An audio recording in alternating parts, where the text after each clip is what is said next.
Bonjour, vous êtes certainement déjà propriétaire et engagé par une hypothèque.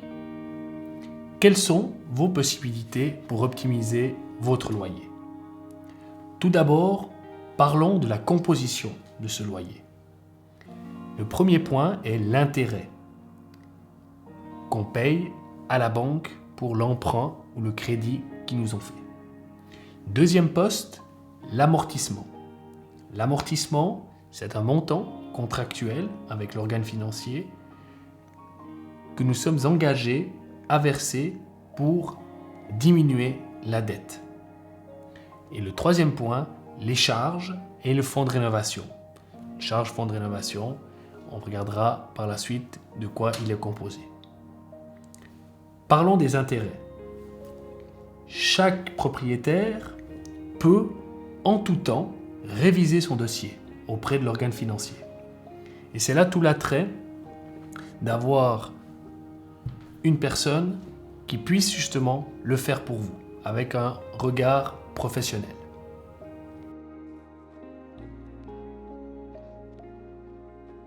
Prenons un exemple.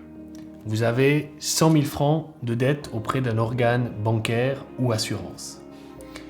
3 choix s'offrent à vous. Le premier, qui est le plus répandu actuellement, c'est le taux fixe. Ça veut dire concrètement que vous bloquez votre crédit de 100 000 sur une durée contractuelle qui peut aller de 1 année à 15 voire 20 ans selon les organes financiers. Plus vous allez bloquer sur le long terme, plus le taux sera élevé. Plus vous allez, bien entendu, bloquer sur une courte durée, plus le taux sera faible. L'avantage de cette solution est que vous vous garantissez votre loyer. Deuxième possibilité, qui actuellement n'est pas négligeable, vu la conjoncture économique et les taux hypothécaires qui sont nettement plus hauts que l'année passée, c'est le taux Saron. Ce taux Saron, c'est un taux qui est bloqué pour une durée de 3 ou 6 mois, ou même 1 année. À la fin de cette échéance, donc 3, 6 ou 12 mois, la banque ou l'organe financier vous communique le prochain taux qu'elle peut vous offrir pour les 3 mois ou 6 mois suivants. L'avantage de cette solution, c'est que, bien entendu, que ce taux est plus faible que les taux fixes.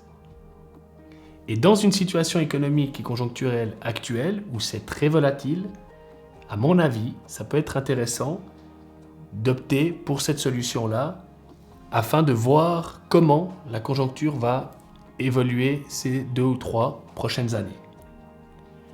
L'attrait de nous demander des conseils est que pour chaque personne, on va analyser justement le montage financier idéal pour optimiser au mieux le loyer. Et la combinaison de ces différentes solutions fait que vous avez une sérénité sur votre location. Les amortissements, il y a 2 manières de le faire, soit de la manière directe ou de la manière indirecte. La manière directe, si on prend un exemple, prenons le cas que la personne a une dette de 500 000 francs. Si on fait un amortissement direct, cette dette, chaque année, elle va aller en diminution. Ce montant d'amortissement direct est calculé et créé par l'organe bancaire. C'est un contrat. Prenons le cas que la personne amortit 10 000 francs par année, et bien chaque année, la dette diminue de 10 000 francs jusqu'à 0. Ça, c'est la manière indirecte. L'avantage est que l'intérêt à la banque est payé sur le solde de cette dette. Donc, chaque année, le loyer sera toujours un peu moins cher. La deuxième manière est l'amortissement indirect. Cette méthode peut être utilisée quand on a une solution de crédit hypothécaire à taux fixe. Ça veut dire, prenons le même exemple qu'avant, la personne a une dette de 500 000 bloquée avec un taux fixe, prenons le cas de 10 ans. Ça veut dire que pendant 10 ans, ce taux ne va pas bouger et le loyer va rester fixe.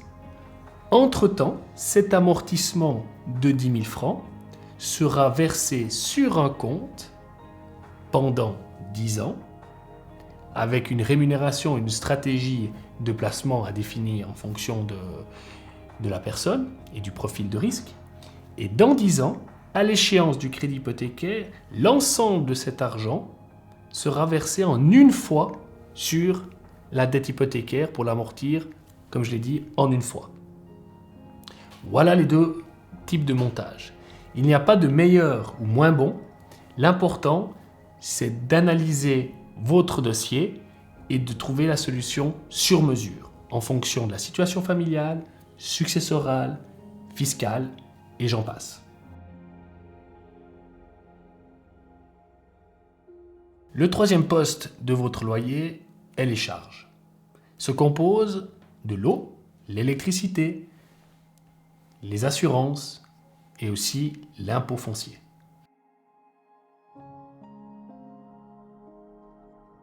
En résumé, votre loyer se compose de l'intérêt, l'amortissement et les charges, ce qui correspond au montant à payer mensuellement à l'organe financier.